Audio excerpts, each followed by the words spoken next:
data is important. The discovery is important. And too often sales reps, they might think that because of their skills, they can close a deal, when in actuality, it comes down to if you can get a simple little edge, which can come from data and the information you can gather in the discovery phase. In this episode today, my friend Phillip is going to talk to you about how he's doing this with clients and how you can increase your close rate by first going back to the discovery. It's good. Bro, it is so good. You're going to love this one.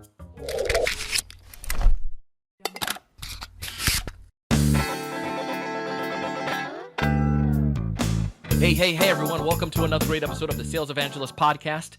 I'm your host, Donald Kelly,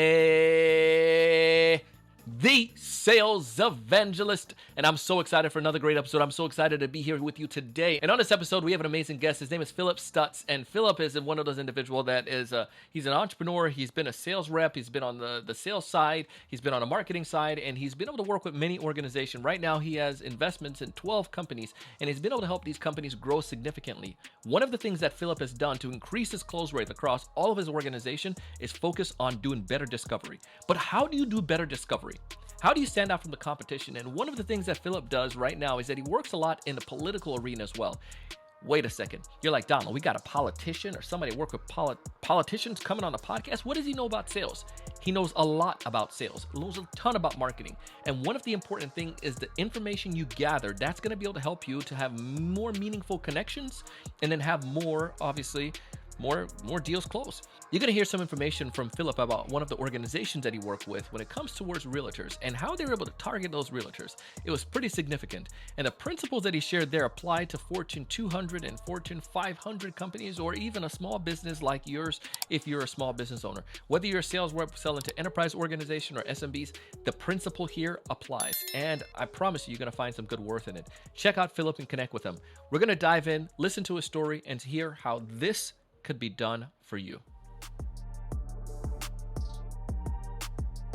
According to Forbes, we are seeing up to 10,000 ads a day online and offline. I run multiple marketing agencies, but this applies to sales teams, because if you're competing against 10,000 messages a day, how are you breaking through the clutter?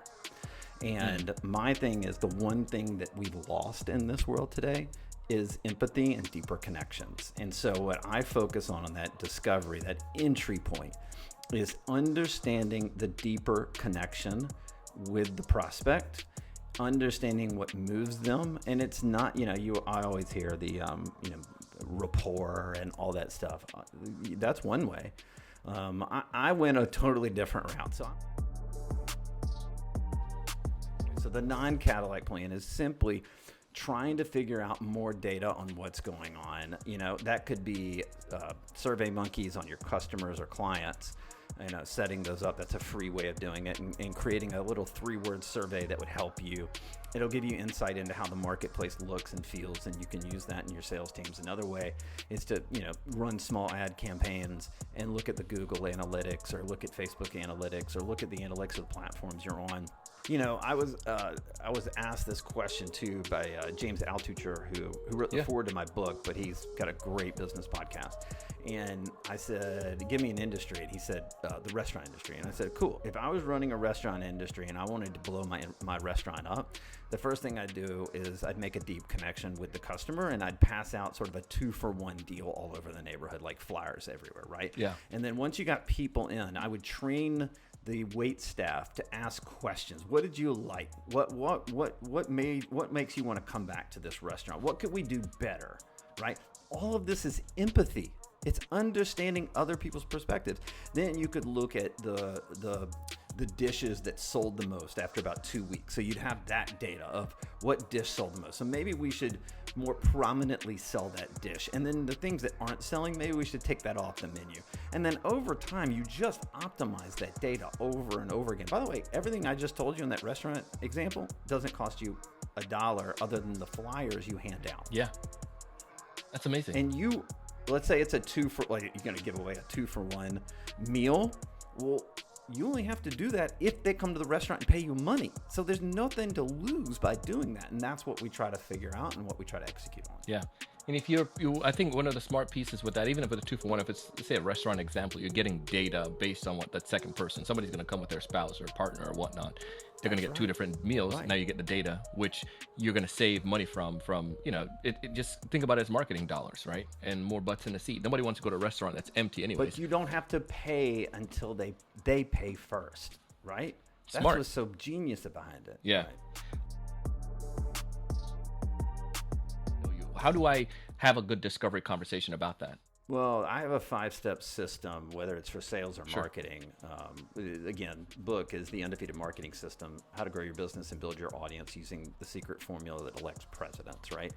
And we've just perfected the system that's elected presidents. How do U.S. senators, how do governors communicate with a voter, even if that candidate is an unknown or even an unsavory person, but they still get the voter to vote for them? It's the same thing. Like, that's the formula you have to employ. So for us, the second step in the process, after we figure out sort of what moves them in that data, is that we build out a plan, a sales plan, a marketing plan, right? I cannot stand when I deal with businesses that are playing, that tell me they just would rather do tactics all day. You don't win with tactics. You win with a strategy that the tactics are feeding into that strategy. What's your overall strategy? What are you trying to achieve? Yeah. Where do you go? What's the scripts? How do you put that? What's your budget? What's the timeline? Where do you want to get to? You've got to have a plan in place, man. That's what I say. The third step for us is the brand. Everybody screws this up. Everybody builds the brand first, and it drives me insane. Why would you go on a sales call or run a marketing campaign and send people back to your website that doesn't speak to the customer or client? Dude, do you not love telling your I love telling my founder story. I'm a big fan of it. But what if we found that your customer or client really didn't care about 75% of your founder story or your sales pitch? What if they cared about the 25%? Like, there was 25% of your pitch that they ate up and ate alive, and you didn't know it. But what if you could find that out? And then what would you do if you found that out? Would you continue to talk about the 75% they didn't care about? Or would you optimize that 25% and put it on steroids? So for us, that's why the brand is. Yeah. And then the fourth step, whether it's sales or marketing, we go to testing. We test what we found in the data, not what we sit around a table and brainstorm on. Hey, I think the client would like this. Like, no. Doesn't work in my world. I don't care what you think. I play Moneyball. I want the client know. Yeah, I play analytics. I play Moneyball. When I go out and test, I know 10 messages are going to work. I just don't know which one's going to work the best. That was the one and only Phillip Stutts. If you want to go ahead and connect with him, you can find all of his information in the show notes. He's a fellow Floridian like myself. He's up in the top of the state. I'm down here in South Florida, baby. But you know what? Floridians know how to party. And I want you to go ahead and connect with Phillip because he knows how to party. He knows how to give you great insights and information. I learned a lot from him in this episode. And I guarantee you that you could walk away with a ton more information if you would connect with him and his company as well. The data is just so critical. And if you think about that, like that connection that you can make with your prospect, being able to understand their performance a little bit more so, think about how meaningful that's going to be, because now the client is going to be with you. Not only are you going to close the deal, they're going to be with you a longer period of time because of the connection you make. It's not manipulation. It's the opportunity to use data to be able to better understand. And I've been stressing this for so long. As a client, as a customer, as a consumer, I am giving company my information. We are accepting those cookies and we're giving in detail. So if we're giving that information to you, you need to use that effectively to be able to sell to us. And if you can't, then sorry, we're going to go buy from somebody else.